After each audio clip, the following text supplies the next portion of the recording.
मेरा नाम बदरू है और मैं बादशाह अकबर की सेना का एक साधारण सिपाही हूं। 1571 का वह साल, जब चित्तौड़ का किला जीतने की कोशिश में हमारी पूरी सेना अपना सब कुछ झोंक चुकी थी, मेरे जीवन का सबसे बड़ा मोड़ बन गया। मैं उन दिनों को कभी नहीं भूल सकता। वह एक सर्द सुबह थी, जब हमें यह खबर मिली कि बादशाह अकबर ने चित्तौड़ के किले पर चढ़ाई का आदेश दिया है। चित्तौड़, जो मेवाड़ के राणा उदय सिंह का अभेद्य गढ़ था, हमेशा से ही मुगल साम्राज्य के लिए चुनौती बना रहा। लेकिन इस बार बादशाह ने इसे हर हाल में जीतने का निश्चय किया था। हमारी सेना में घोड़ों की टापों, हाथियों की चिंगाड़ और सैनिकों की तैयारियों की गूंज हर तरफ थी। हजारों सैनिक, तोपें और युद्ध सामग्री के साथ हम आगरा से चित्तौड़ के लिए रवाना हुए। मेरी धड़कनें तेज थीं। ये मेरा पहला बड़ा युद्ध था।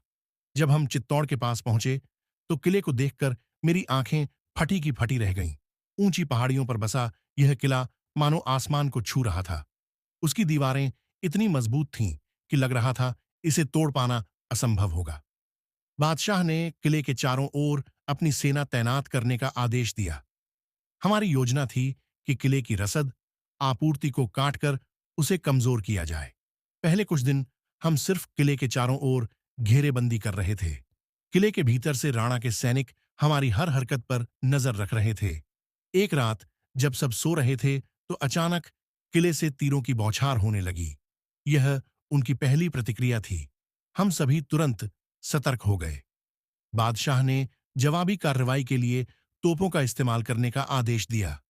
तोपों की गड़गड़ाहट से पूरी घाटी गूंज उठी। ऐसा लगा मानो आसमान फट पड़ा हो। लेकिन किला था कि टस से मस नहीं हो रहा था। हमने कई दिन तक किले पर हमला किया, लेकिन हर बार राणा के सैनिक हमारी सेना को कड़ी टक्कर देते। उनकी वीरता को देखकर मैं अंदर से हिल गया था।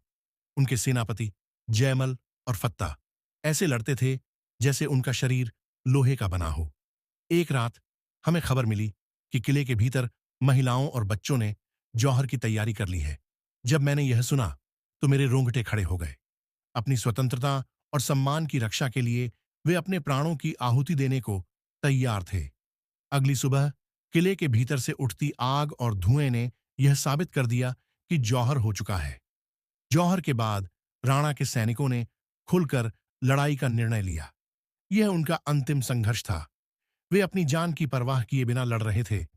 उस दिन युद्ध का नजारा ऐसा था कि मैं अपनी आंखों पर विश्वास नहीं कर पा रहा था। खून की नदियां बह रही थीं और हमारे सैनिक एक एक करके गिर रहे थे। आखिरकार बादशाह के आदेश पर हमारे सेनापति ने किले का मुख्य दरवाजा तोड़ने के लिए एक बड़ा हमला किया।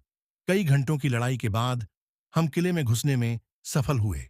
जमल और फत्ता ने वीर गति प्राप्त की, लेकिन उनकी वीरता को देखकर मेरी आत्मा कांप उठी। जब युद्ध समाप्त हुआ और किला हमारे कब्जे में आ गया, तो हर जगह लाशें बिछी हुई थीं। मैंने अपने जीवन में इतना भयानक दृश्य कभी नहीं देखा था। किले में जीत तो मिल गई, लेकिन यह जीत मेरे दिल में एक अजीब सी पीड़ा छोड़ गई। चित्तौड़ के लोगों का साहस और बलिदान मुझे आज भी याद है। मैं समझ गया कि असली वीरता केवल हथियारों से नहीं, बल्कि आत्मा की ताकत से होती है। बादशाह अकबर ने चित्तौड़ पर जीत हासिल कर ली, लेकिन यह युद्ध मेरे लिए एक सबक था। यह मेरी आंखों देखी कहानी है, जो मैं अपने दिल से कभी नहीं निकाल सकता। यह कहानी हमें यह सिखाती है कि इतिहास केवल विजय और पराजय की बात नहीं है, बल्कि उसमें छिपे मानवीय भाव और बलिदान की कहानियां हमें सबसे अधिक प्रभावित करती हैं।